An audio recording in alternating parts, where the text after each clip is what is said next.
Le secret que je portais depuis des années m'a finalement consumé. Quand la vérité est sortie, tout s'est effondré autour de moi. La corruption que j'avais ignorée menaçait maintenant de tout détruire. Mais au final, c'est le pardon qui nous a permis de recommencer. Je m'appelle Alexandre Dufresne, et il fut un temps où mon nom était synonyme de succès, de richesse et de pouvoir. J'étais le milliardaire excentrique dont tout le monde parlait, celui qui faisait la une des magazines économiques et qui était invité à toutes les soirées mondaines. Mais aujourd'hui, alors que je me tiens devant le miroir de ma chambre d'hôtel, je ne vois plus qu'un homme brisé, l'ombre de ce que j'étais autrefois. Comment en suis-je arrivé là? Comment ai-je pu tout perdre en si peu de temps? Ces questions me hantent chaque jour, chaque nuit, depuis que mon empire s'est effondré comme un château de cartes. Tout a commencé il y a 2 ans, lorsque j'ai pris ce que je croyais être la décision la plus audacieuse de ma carrière. J'avais misé gros sur une nouvelle technologie révolutionnaire, une innovation qui devait changer le monde et me propulser encore plus haut dans les sphères du pouvoir. J'étais tellement sûr de moi, tellement convaincu de mon génie, que j'ai ignoré tous les signaux d'alarme. Les premiers mois, tout semblait aller pour le mieux. Les investisseurs affluaient, les médias s'extasiaient devant mon audace, et je me voyais déjà comme le prochain visionnaire de notre époque. Mais peu à peu, les failles ont commencé à apparaître. La technologie n'était pas au point, les délais s'allongeaient et les coûts explosaient. J'aurais dû m'arrêter là, couper mes pertes et admettre mon erreur. Mais l'orgueil et l'entêtement m'ont aveuglé. J'ai continué à investir, à m'enfoncer toujours plus profondément dans ce projet voué à l'échec. J'ai utilisé ma fortune personnelle, j'ai emprunté à des taux exorbitants. J'ai même impliqué mes amis et ma famille dans cette folie. Et puis, un matin, tout s'est écroulé. Les investisseurs ont retiré leur soutien. Les actions de mon entreprise ont plongé. Et en l'espace de quelques heures, j'ai perdu des milliards. Le monde que je connaissais, ce monde de luxe et de privilèges, s'est évaporé comme un mirage. Les semaines qui ont suivi ont été un cauchemar. Les créanciers se sont rués sur moi comme des vautours. Les médias qui m'adulaient hier me traînaient maintenant dans la boue. Mes amis m'ont tourné le dos les uns après les autres, ne voulant pas être associés à ma disgrâce. Je me suis retrouvé seul, démuni, confronté pour la première fois de ma vie à l'adversité. Moi qui avais toujours vécu dans l'opulence, je devais maintenant compter chaque centime. C'était une leçon d'humilité cruelle, mais nécessaire. Pendant des mois, je me suis noyé dans l'auto-apitoiement et l'amertume. Je blâmais tout le monde sauf moi-même pour ma situation, mais peu à peu, à force de réflexion et d'introspection, j'ai commencé à comprendre mes erreurs. J'ai réalisé que ma chute n'était pas due à la malchance ou à la trahison, mais à mon propre aveuglement et à mon arrogance. Cette prise de conscience a été douloureuse, mais libératrice. Pour la première fois depuis longtemps, j'ai ressenti quelque chose qui ressemblait à de l'espoir. Si j'étais responsable de ma chute, cela signifiait que je pouvais aussi être l'artisan de ma rédemption. C'est avec cette nouvelle détermination que je me suis levé ce matin-là, prêt à affronter le monde. Je ne savais pas encore comment j'allais m'y prendre, mais j'étais résolu à reconstruire ma vie, à me racheter aux yeux du monde et à mes propres yeux. En sortant de l'hôtel, je me suis dirigé vers un petit café du quartier. C'était un endroit modeste, bien loin des restaurants étoilés que je fréquentais autrefois, mais étrangement, je m'y sentais plus à l'aise que je ne l'avais été depuis longtemps.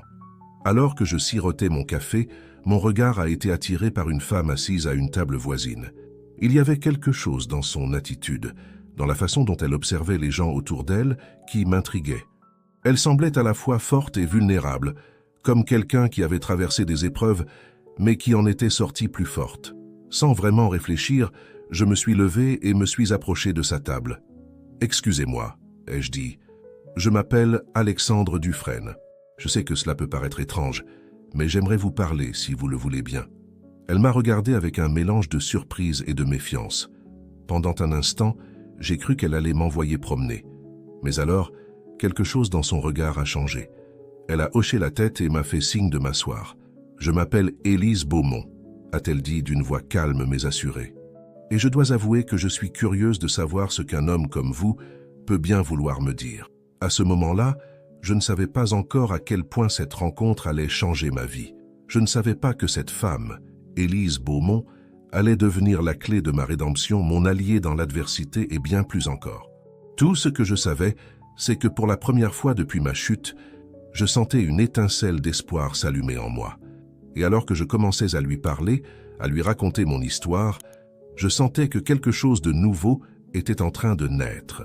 Quelque chose qui allait peut-être me donner une seconde chance, une opportunité de réparer mes erreurs et de devenir l'homme que j'aurais toujours dû être. Le soleil brillait à travers les vitres du café, illuminant le visage d'Élise. Et dans cette lumière, j'ai vu le reflet de mon propre avenir, incertain mais plein de promesses. C'était le début d'un nouveau chapitre de ma vie, un chapitre que j'étais enfin prêt à écrire. Élise Beaumont me regardait avec un mélange de curiosité et de méfiance. Ses yeux verts, perçants et intelligents semblaient sonder mon âme, cherchant à déceler la vérité derrière mes paroles. Je me sentais vulnérable sous son regard, mais étrangement, cela ne me dérangeait pas.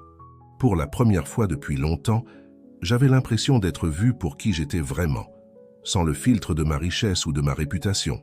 « Alors, monsieur Dufresne, dit-elle en sirotant son café, vous dites que vous avez tout perdu. Mais qu'est-ce que cela signifie exactement pour vous? Qu'avez-vous vraiment perdu ?» Sa question me prit au dépourvu. Je m'attendais à de la pitié, peut-être même à du mépris, mais pas à cette analyse froide et directe de ma situation. Je pris une profonde inspiration, cherchant les mots justes.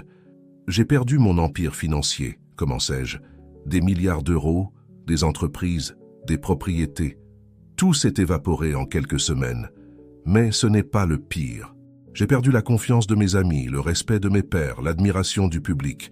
Je suis passé du statut de visionnaire admiré à celui de paria. » Élise hocha la tête, son expression restant impassible. « Et votre famille ?» demanda-t-elle doucement. Je baissai les yeux, sentant une boule se former dans ma gorge.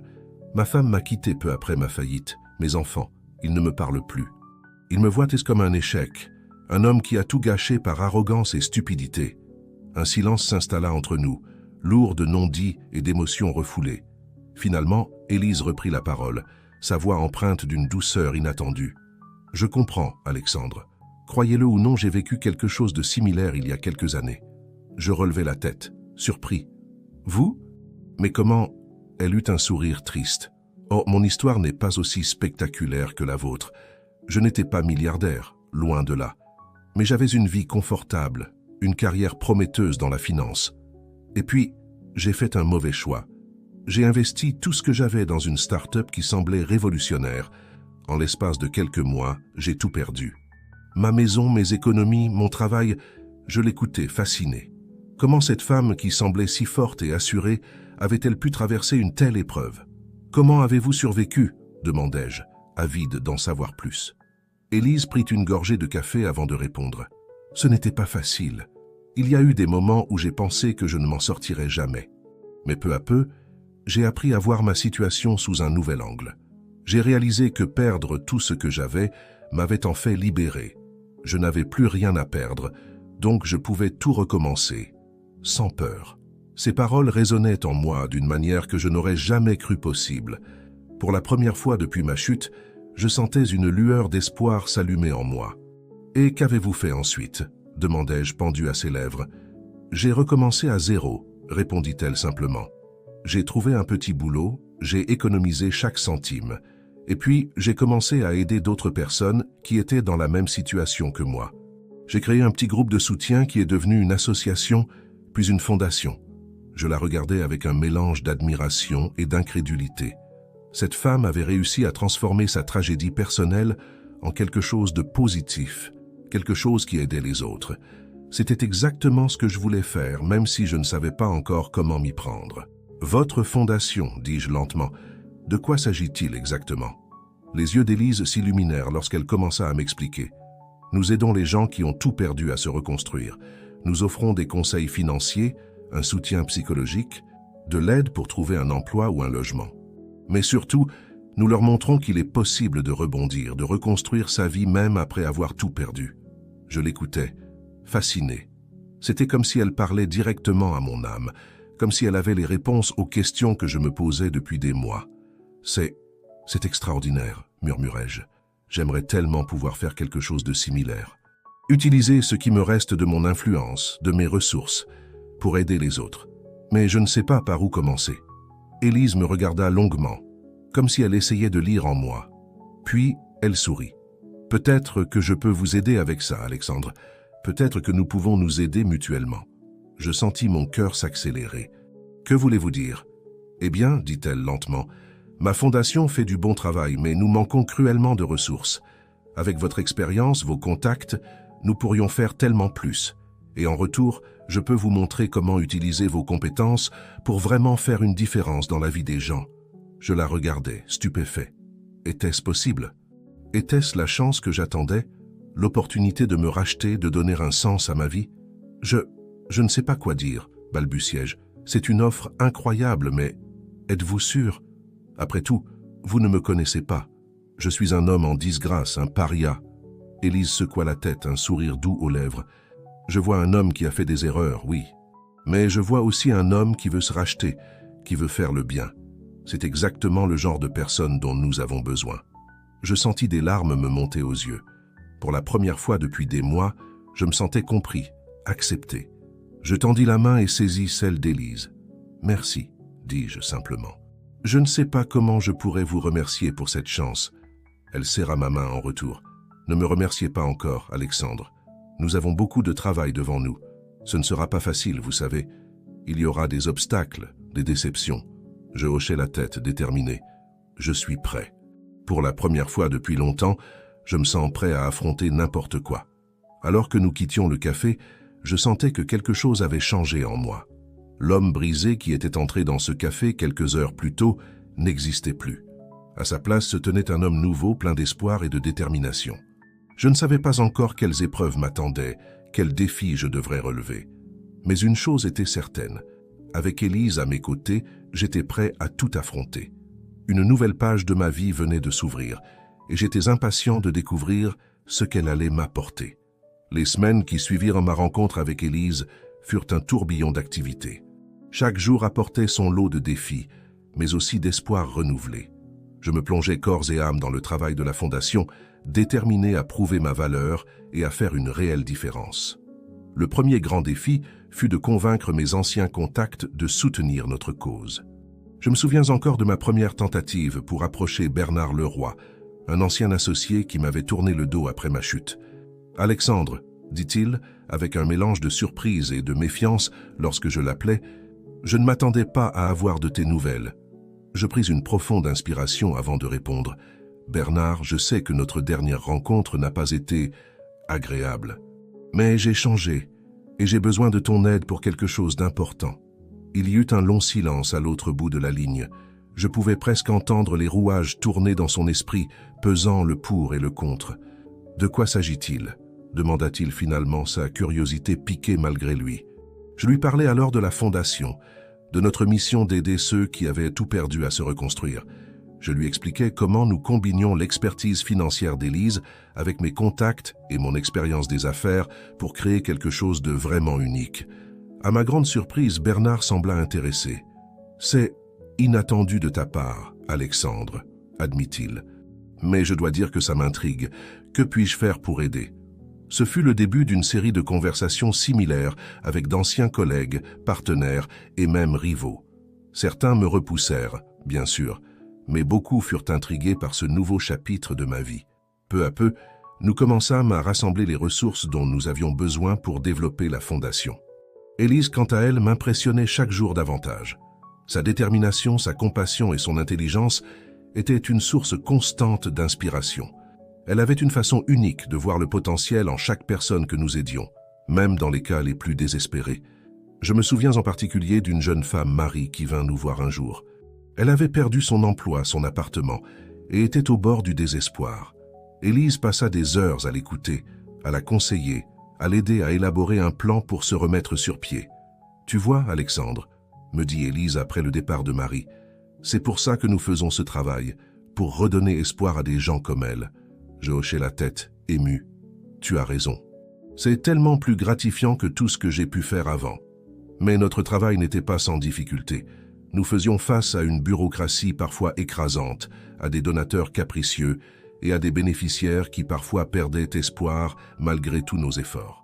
Un jour, alors que nous travaillions tard au bureau, je remarquai qu'Élise semblait particulièrement fatiguée. « Tout va bien ?» lui demandai-je inquiet. Elle soupira, se frottant les yeux. « C'est juste, Parfois, je me demande si nous en faisons assez. Il y a tellement de gens qui ont besoin d'aide et nous ne pouvons pas les atteindre tous. » Je m'approchai d'elle et posai une main réconfortante sur son épaule. « Élise, regarde tout ce que nous avons accompli en si peu de temps. Nous ne pouvons peut-être pas aider tout le monde, mais pour ceux que nous aidons, nous changeons le monde. » Elle leva les yeux vers moi, un petit sourire aux lèvres. « Tu as raison. C'est juste que parfois, le poids de la responsabilité est lourd à porter. » Je comprenais ce qu'elle ressentait. Moi aussi, je sentais parfois ce poids. Mais ensemble, nous semblions capables de surmonter tous les obstacles. Au fil des mois, notre fondation commença à gagner en notoriété. Les médias, qui m'avaient autrefois crucifié, commencèrent à s'intéresser à notre travail. Je me souviens de notre première grande interview pour un journal national. « Monsieur Dufresne, » demanda la journaliste, « comment expliquez-vous ce changement radical dans votre vie? D'homme d'affaires impitoyable à philanthrope dévoué ?» Je regardai Élise qui m'encouragea d'un sourire avant de répondre. « J'ai appris à mes dépens que la richesse et le pouvoir ne sont rien si on ne les utilise pas pour faire le bien. Ma chute m'a ouvert les yeux sur ce qui compte vraiment dans la vie. Aider les autres, faire une différence positive dans le monde. » L'article qui en résulta fut étonnamment positif. Il présentait notre fondation sous un jour favorable et racontait mon histoire de rédemption d'une manière qui toucha beaucoup de gens. Les dons et les offres de soutien affluèrent. Mais avec cette nouvelle visibilité vinrent de nouveaux défis. Certains de mes anciens rivaux, jaloux de ce regain d'attention positive, commencèrent à répandre des rumeurs sur nos intentions. Ils insinuaient que la fondation n'était qu'une façade pour me permettre de reconstruire ma fortune personnelle. Ces accusations me blessaient profondément. J'en parlais à Élise un soir alors que nous marchions dans un parc près de nos bureaux. « Comment peuvent-ils penser ça ?» demandai-je, frustré. « Après tout ce que nous avons fait, tout ce que nous avons sacrifié. » Élise me regarda avec compassion. « Alexandre, tu ne peux pas contrôler ce que les gens pensent. Tout ce que nous pouvons faire, c'est continuer notre travail et laisser nos actions parler pour nous. » Je savais qu'elle avait raison, mais cela ne rendait pas les choses plus faciles. Chaque jour était un combat, non seulement contre la pauvreté et le désespoir que nous cherchions à combattre, mais aussi contre les préjugés et les suspicions du monde extérieur. Pourtant, malgré ces difficultés, je me sentais plus vivant que jamais. Chaque sourire sur le visage d'une personne que nous avions aidée, chaque merci sincère que nous recevions, me rappelait pourquoi nous faisions ce travail. Un soir, alors que nous célébrions le premier anniversaire de notre collaboration, Élise leva son verre pour porter un toast. « À toi, Alexandre, » dit-elle avec un sourire chaleureux. « À l'homme que tu es devenu, à l'ami et au partenaire que j'ai appris à connaître et à respecter. » Je sentis mon cœur se gonfler d'émotion. « À nous, » répondis-je en levant mon propre verre, « à ce que nous avons construit ensemble et à tout ce qui nous attend encore. » Nos verres tintèrent doucement dans le silence de la nuit. À ce moment-là, je réalisais que malgré tous les défis qui nous attendaient encore, j'étais exactement là où je devais être. Aux côtés d'Élise, travaillant pour une cause qui me tenait à cœur, je me sentais enfin complet. Mais le destin avait encore bien des surprises en réserve pour nous. Des épreuves que nous n'aurions jamais pu imaginer nous attendaient au tournant, prêtes à mettre à l'épreuve notre détermination et notre lien naissant. Le succès grandissant de notre fondation avait apporté une nouvelle stabilité dans ma vie. Chaque jour, je me réveillais avec un sentiment de but et d'accomplissement que je n'avais jamais connu auparavant, même au sommet de ma carrière d'homme d'affaires. Élise était devenue bien plus qu'une simple partenaire professionnelle. Elle était ma confidente, mon soutien, et je commençais à réaliser que mes sentiments pour elle dépassaient la simple amitié. Cependant, alors que nous célébrions notre 2e année de collaboration, une ombre du passé est venue assombrir notre horizon. Tout a commencé par un appel téléphonique un mardi matin. J'étais dans mon bureau, en train de parcourir des rapports financiers, quand ma secrétaire m'a annoncé un appel urgent. « Monsieur Dufresne, » dit une voix grave que je ne reconnaissais pas, « j'ai des informations qui pourraient vous intéresser concernant votre fondation. » Je me suis redressé sur ma chaise, soudain alerte. « Qui êtes-vous » ai-je demandé, méfiant. « Un ami, » répondit la voix. « Disons simplement que je suis quelqu'un qui a vos intérêts à cœur. Je vous conseille de vérifier de près les activités de votre directeur financier, Jacques Mercier. Vous pourriez avoir quelques surprises. » Avant que je puisse poser d'autres questions, la ligne a coupé. Je suis resté assis, perplexe, fixant le téléphone. Jacques Mercier était l'un de nos employés les plus fiables, un homme que j'avais personnellement recruté pour sa réputation d'intégrité. Que pouvait bien insinuer cette mystérieuse appelant? J'ai passé le reste de la journée distrait, incapable de me concentrer sur mon travail. Élise a remarqué mon trouble lors de notre réunion de l'après-midi. « Alexandre, quelque chose ne va pas ?» m'a-t-elle demandé, son front plissé d'inquiétude. J'ai hésité un moment avant de lui parler de l'appel. Elle m'a écouté attentivement, son expression passant de la surprise à la préoccupation. « C'est probablement rien », ai-je conclu, essayant de paraître plus confiant que je ne l'étais réellement. Juste quelqu'un qui essaie de semer la discorde. Élise m'a regardé longuement avant de répondre. « Peut-être, mais nous ne pouvons pas nous permettre d'ignorer cet avertissement, aussi vague soit-il. Notre fondation repose sur la confiance. S'il y a ne serait-ce qu'une once de vérité dans ces accusations, j'ai acquiescé, sachant qu'elle avait raison. Que suggères-tu? Une vérification discrète, a-t-elle proposé. Rien d'officiel pour le moment, juste un examen approfondi des comptes et des transactions de Jacques. J'ai accepté, bien que l'idée de douter de l'un de nos employés les plus loyaux me mettait mal à l'aise. Les jours suivants, nous avons passé en revue chaque document financier, chaque transaction, cherchant la moindre irrégularité. Au début, tout semblait normal. Mais plus nous creusions, plus nous découvrions des anomalies subtiles. Des petites sommes d'argent disparaissaient ici et là, des transactions étaient mal étiquetées, des dons étaient redirigés vers des comptes inconnus. Le coup de grâce est venu lorsque nous avons découvert un compte offshore lié à Jacques, rempli de fonds qui auraient dû aller à nos programmes d'aide. La révélation m'a frappé comme un coup de poing dans l'estomac. Je me suis effondré dans mon fauteuil, le souffle coupé. Comment ai-je pu être aussi aveugle? Ai-je murmuré, plus pour moi-même que pour Élise. Elle s'est approchée de moi, posant une main réconfortante sur mon épaule. Ce n'est pas ta faute, Alexandre. Jacques nous a tous trompés. Mais je ne pouvais pas m'empêcher de me sentir responsable. J'avais fait confiance à Jacques, je l'avais recommandé. Et maintenant, sa trahison menaçait tout ce que nous avions construit. Que faisons-nous maintenant? Ai-je demandé, me sentant soudain très lasse. Élise s'est assise en face de moi, son visage grave mais déterminé. Nous devons agir rapidement et décisivement. D'abord, nous confrontons Jacques. Ensuite, nous informons le conseil d'administration et les autorités. Et enfin, nous devons être transparents avec nos donateurs et le public. J'ai hoché la tête, sachant qu'elle avait raison, mais redoutant les conséquences. Cela pourrait détruire tout ce que nous avons construit, Élise. Les gens vont douter de nous, de notre intégrité. C'est un risque que nous devons prendre, a-t-elle répondu fermement. Si nous cachons cela, nous ne valons pas mieux que Jacques. Le lendemain matin, nous avons convoqué Jacques dans mon bureau. Quand il est entré, son visage s'est décomposé en voyant nos expressions sérieuses. « Jacques, ai-je commencé, ma voix tremblante de colère et de déception, nous avons découvert vos malversations. » Il a d'abord essayé de nier, puis de se justifier, mais face aux preuves que nous avions rassemblées, il a fini par s'effondrer, admettant tout. « Je suis désolé, » a-t-il sangloté. « Je ne voulais pas. Au début, c'était juste un peu pour aider ma famille. Mais ensuite, je l'ai regardé me demandant comment l'homme en qui j'avais eu tant confiance avait pu tomber si bas. Pourquoi, Jacques, nous vous faisions confiance? Il a levé vers moi des yeux remplis de honte et de regret. La tentation était trop forte.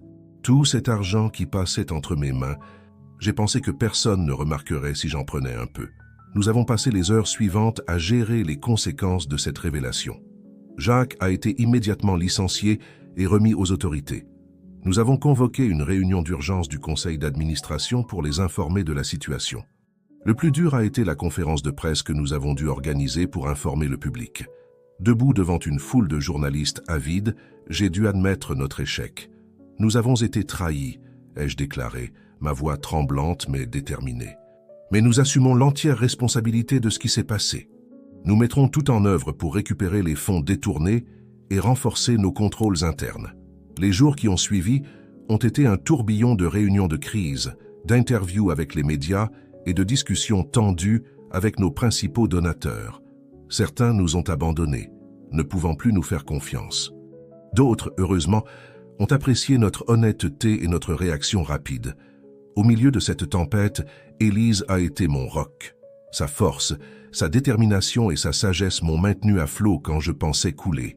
Un soir, alors que nous travaillions tard pour essayer de sauver ce qui pouvait l'être, Elle s'est tournée vers moi avec un sourire fatigué mais déterminé. « Tu sais, Alexandre, a-t-elle dit doucement, c'est dans l'adversité qu'on révèle vraiment qui on est, et je dois dire que je suis impressionné par l'homme que tu es devenu. » Ces paroles m'ont réchauffé le cœur, me donnant la force de continuer. Je me suis rendu compte à ce moment-là que mes sentiments pour elle étaient plus profonds que je ne voulais l'admettre. Mais alors que nous commencions à voir la lumière au bout du tunnel, ignorant que ce n'était que le début de nos problèmes.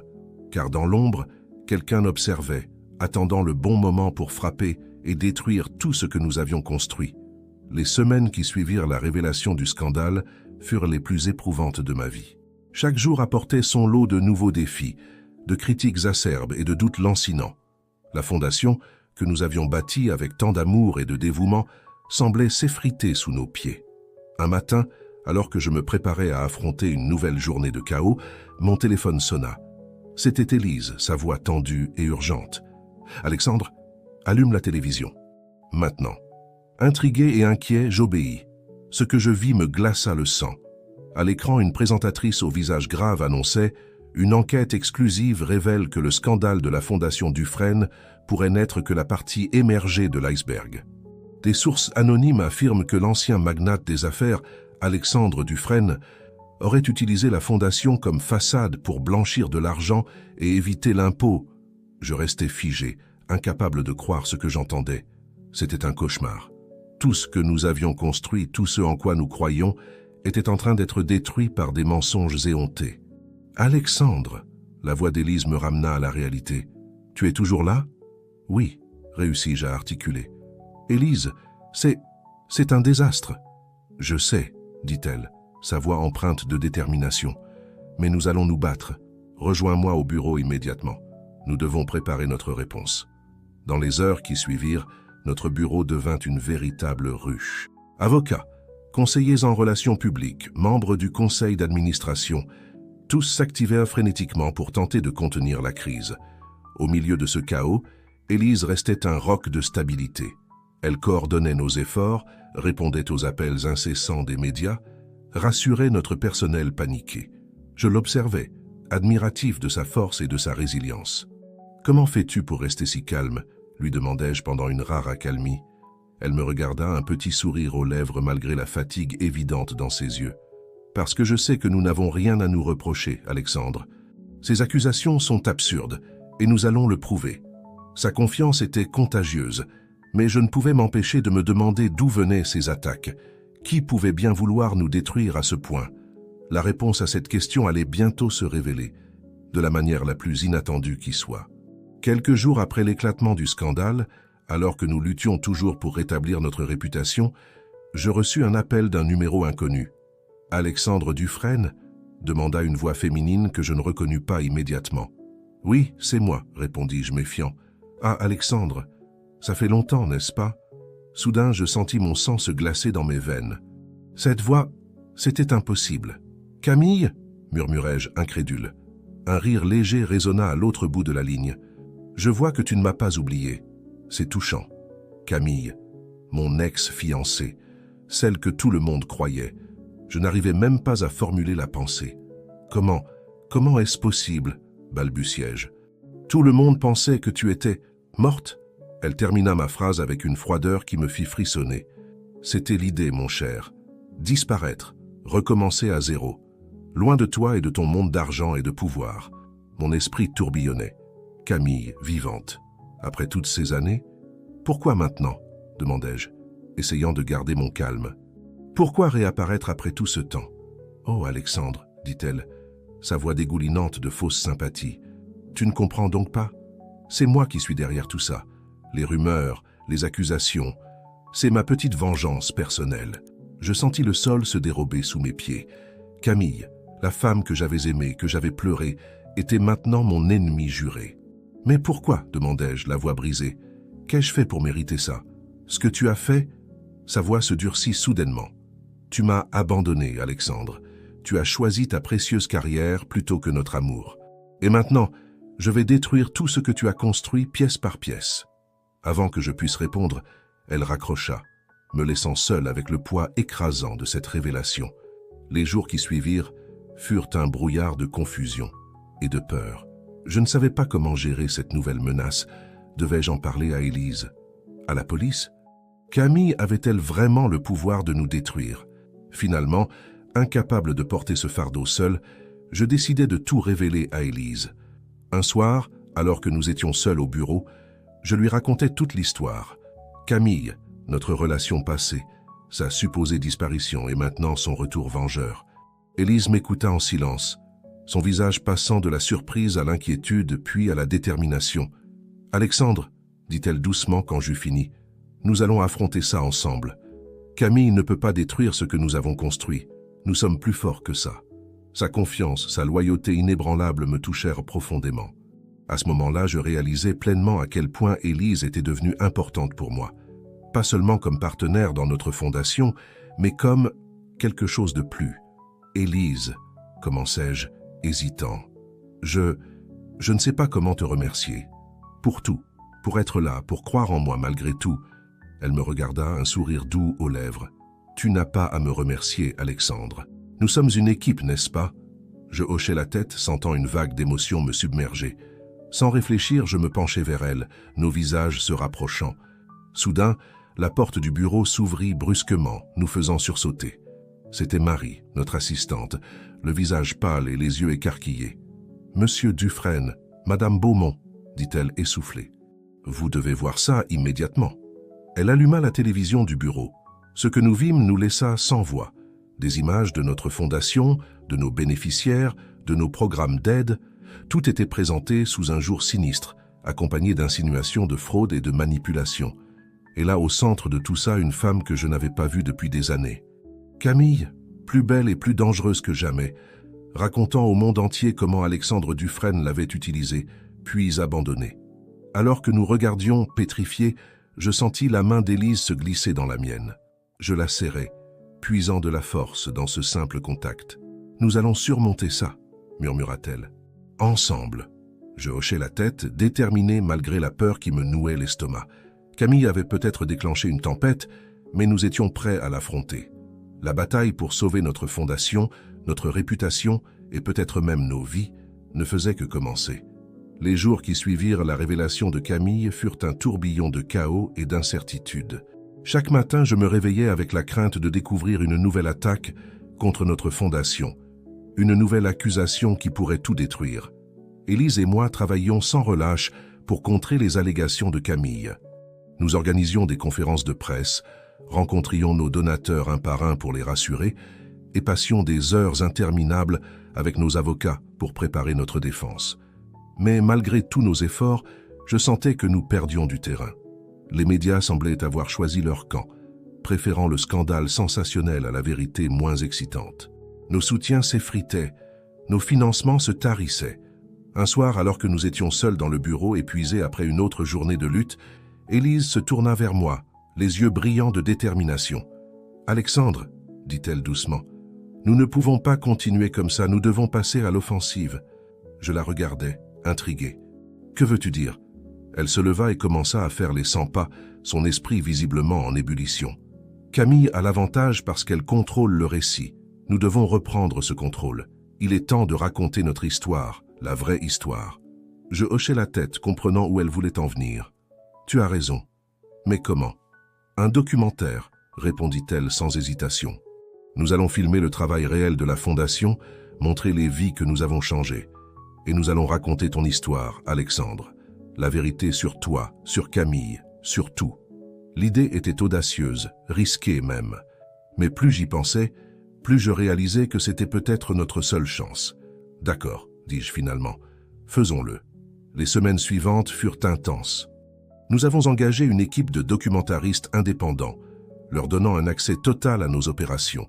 Ils ont filmé nos programmes d'aide, interviewé nos bénéficiaires, capturé les moments de joie et de difficulté qui faisaient le quotidien de notre travail. Et puis il y a eu les interviews et des heures où je me suis ouvert devant la caméra, racontant mon histoire sans rien cacher.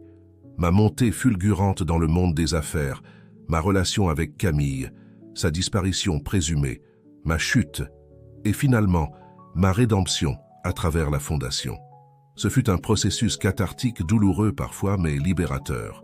Pour la première fois, je me sentais vraiment en paix avec mon passé. Élise était à mes côtés tout au long du processus, m'encourageant quand je doutais, me réconfortant quand les souvenirs devenaient trop douloureux. Sa présence était mon ancre, me rappelant pourquoi nous nous battions. Mais Camille n'était pas restée inactive pendant ce temps. Ses attaques s'intensifiaient, devenant de plus en plus personnelles et vicieuses. Elle semblait déterminée à me détruire, quoi qu'il en coûte. Un jour, alors que nous étions en plein tournage, nous avons reçu un appel alarmant. L'un de nos principaux centres d'aide avait été vandalisé pendant la nuit. Les murs étaient couverts de graffitis accusateurs, les fenêtres brisées. Quand nous sommes arrivés sur place, mon cœur s'est serré en voyant l'étendue des dégâts. Mais ce qui m'a vraiment frappé, c'était la réaction de nos bénéficiaires. Au lieu de fuir, ils étaient là, armés de seaux et de brosses, en train de nettoyer. Une femme âgée s'est approchée de moi, ses yeux remplis de détermination. « Monsieur Dufresne, a-t-elle dit, ne vous inquiétez pas. Nous savons ce que vous faites pour nous. Nous ne les laisserons pas détruire ça. » Ce moment, capturé par les caméras, est devenu l'un des points forts de notre documentaire. Il montrait mieux que n'importe quel discours l'impact réel de notre travail. Mais la lutte était loin d'être terminée. Alors que nous approchions de la fin du tournage, Camille a lancé sa plus grande attaque. Lors d'une interview télévisée en direct, elle a prétendu avoir des preuves concrètes de malversation au sein de la Fondation. « J'ai des documents », a-t-elle déclaré, son visage une masque de fausse compassion, qui prouvent qu'Alexandre Dufresne a utilisé la Fondation pour blanchir de l'argent. Il a trahi la confiance de tous ceux qui croyaient en lui. Le coup était dur. Même si ces accusations étaient fausses, le simple fait qu'elles aient été prononcées publiquement suffisait à semer le doute. Cette nuit-là, incapable de dormir, je me suis rendu au bureau. À ma surprise, j'y ai trouvé Élise, penchée sur des piles de documents. « Que fais-tu ici » ai-je demandé, surpris. Elle a levé les yeux, un sourire fatigué mais déterminé sur les lèvres. « Je cherche la faille dans le plan de Camille. Ces documents dont elle parle, ils ne peuvent pas exister.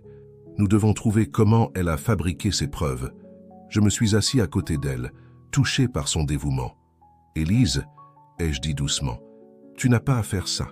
Ce n'est pas ton combat. » Elle m'a regardé, ses yeux brillants d'une émotion que je n'avais jamais vue auparavant. « Bien sûr que si, Alexandre.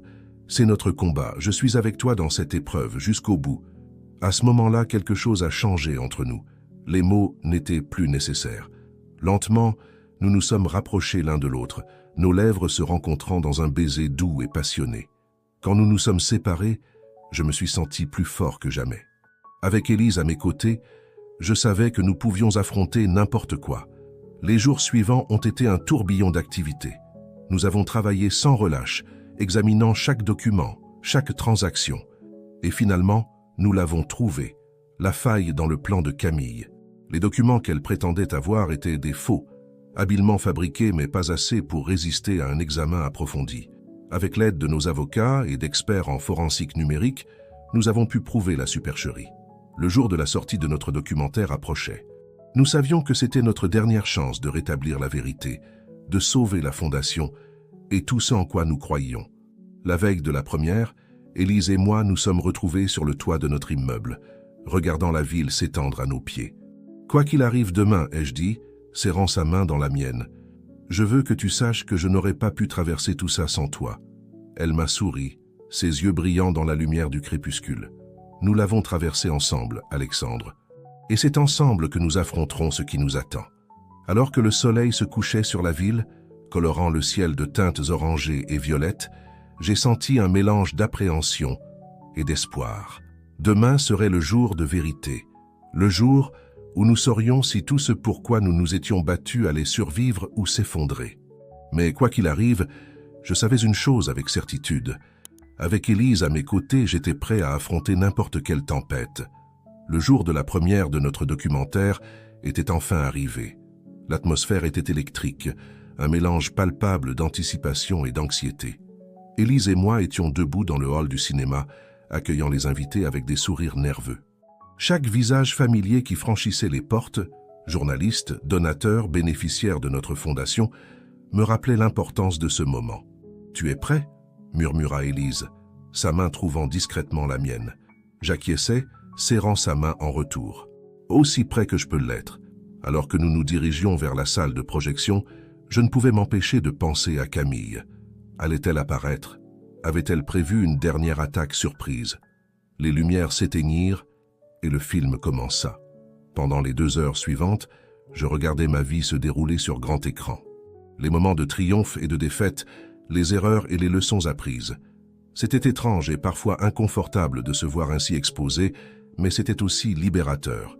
Pour la première fois, je sentais que le monde voyait le vrai Alexandre Dufresne, pas seulement le milliardaire déchu ou le philanthrope controversé. Le documentaire ne cachait rien. Il montrait mes erreurs passées, ma chute, mais aussi mon parcours de rédemption. Il mettait en lumière le travail acharné de notre fondation, les vies que nous avions changées. Et surtout, il exposait la vérité sur les accusations de Camille, démontrant point par point comment ces preuves avaient été fabriquées. Quand les lumières se rallumèrent, il y eut un moment de silence. Puis, lentement, les applaudissements commencèrent. Ils enflèrent jusqu'à devenir une ovation debout. Je regardais autour de moi, voyant des visages émus, des yeux brillants de larmes. Élise me serra dans ses bras, son visage rayonnant de fierté. « Nous l'avons fait », murmura-t-elle à mon oreille. Les heures qui suivirent furent un tourbillon de félicitations, d'interviews et de discussions animées. Les journalistes qui, quelques semaines plus tôt, nous accusèrent de tous les maux, nous bombardèrent maintenant de questions sur nos projets futurs. Les donateurs qui s'étaient éloignés revenaient, promettant leur soutien renouvelé. Mais au milieu de cette euphorie, une question me taraudait toujours. Où était Camille? La réponse vint le lendemain matin, sous la forme d'une lettre délivrée à mon bureau. Avec des mains tremblantes, je l'ouvris. « Alexandre, j'ai vu votre film hier soir. Je ne peux pas dire que j'étais dans la salle, mais j'ai mes moyens. Je dois admettre que vous m'avez surprise. Je ne m'attendais pas à tant d'honnêteté, tant de vulnérabilité de votre part. Pendant des années, j'ai nourri ma colère et mon ressentiment envers vous. J'étais convaincu que vous m'aviez abandonné, que votre ambition était plus importante que notre amour. Mais en vous regardant raconter votre version de l'histoire, j'ai réalisé que peut-être, juste peut-être, j'avais tort. Je ne suis pas prête à dire que je vous pardonne. Les blessures sont encore trop profondes. Mais je suis prête à admettre que ma vengeance était mal dirigée. Votre fondation fait du bon travail, et je ne peux plus en bonne conscience essayer de la détruire. Je vais disparaître à nouveau, Alexandre, cette fois pour de bon. Mais avant de partir, je voulais que vous sachiez que je retire toutes mes accusations. J'informerai la presse de mon erreur. Prenez soin de vous, Alexandre. Et prenez soin d'elle, Élise. Elle vous regarde de la même façon que je vous regardais autrefois. Ne la perdez pas comme vous m'avez perdu. Adieu, Camille. Je restai longtemps assis, fixant la lettre, un mélange d'émotions tourbillonnant en moi. Soulagement, tristesse et une étrange forme de clôture. Quand Élise entra dans le bureau, je lui tendis silencieusement la lettre. Elle la lut attentivement, son visage passant de la surprise à la compréhension. Quand elle eut fini, elle me regarda, ses yeux pleins d'empathie. « Comment te sens-tu » demanda-t-elle doucement. Je pris un moment pour réfléchir avant de répondre. Soulagé, je suppose, et triste. Pour Camille, pour ce que nous avons perdu, mais aussi reconnaissant. Pour cette seconde chance, pour toi, Élise s'approcha, prenant mes mains dans les siennes. Nous avons traversé tellement de choses ensemble, Alexandre, et maintenant, nous avons l'opportunité de vraiment faire une différence, sans l'ombre du passé planant sur nous. Elle avait raison, bien sûr. Les jours qui suivirent virent un changement radical dans la perception publique de notre fondation. Les médias qui nous avaient si férocement attaqués chantaient maintenant nos louanges. Les dons affluaient, nous permettant d'étendre nos programmes d'aide. Mais plus important encore, je sentais un changement en moi. Le poids de la culpabilité et du regret que j'avais porté pendant si longtemps commençait enfin à s'alléger. Je me sentais en paix.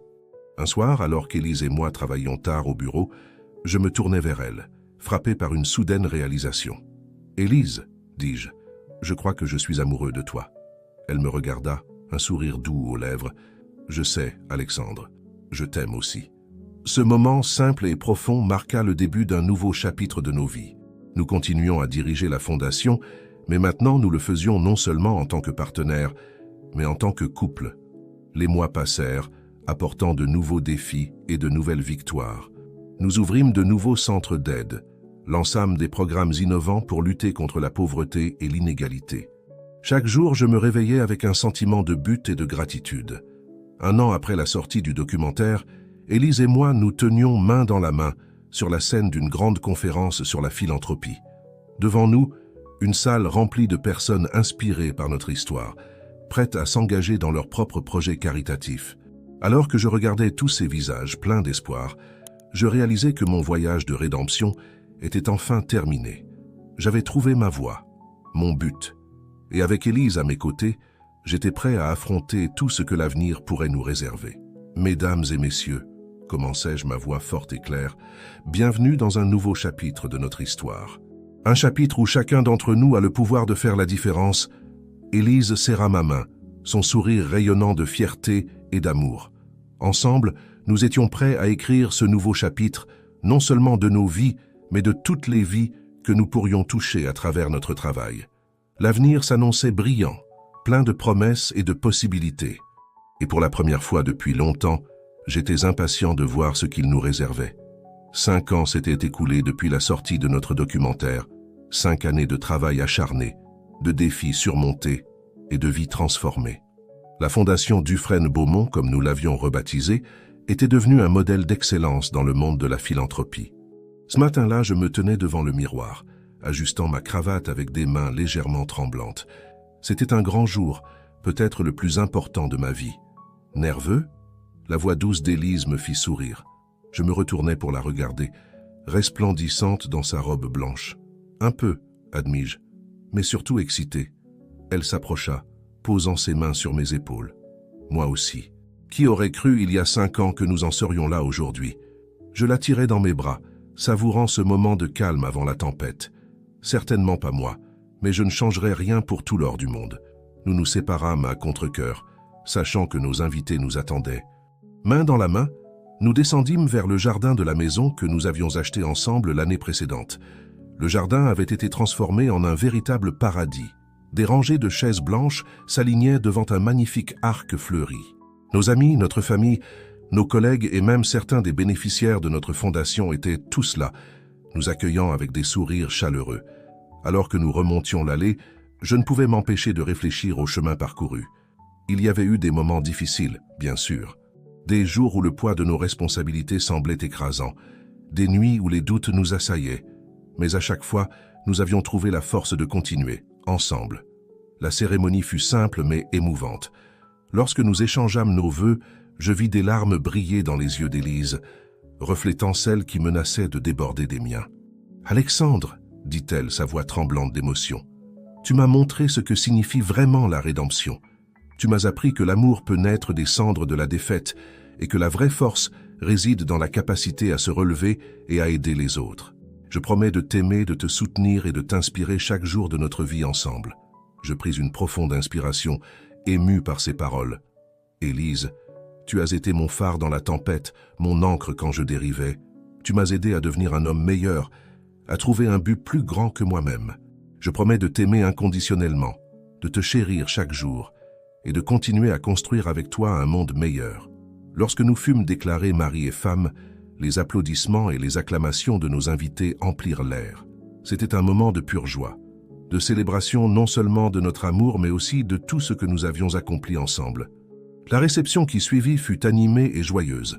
Je fus particulièrement touché de voir certains de nos premiers bénéficiaires, maintenant remis sur pied, venir nous féliciter. Leurs histoires de succès étaient la preuve vivante que notre travail faisait vraiment la différence. Alors que la soirée avançait, Élise et moi nous éclipsâmes un moment sur la terrasse, admirant le soleil couchant qui baignait le jardin d'une lueur dorée. « À quoi penses-tu » me demanda-t-elle, se blottissant contre moi. Je souris, embrassant le sommet de sa tête. Je pense à l'avenir, à tout ce que nous allons encore accomplir ensemble.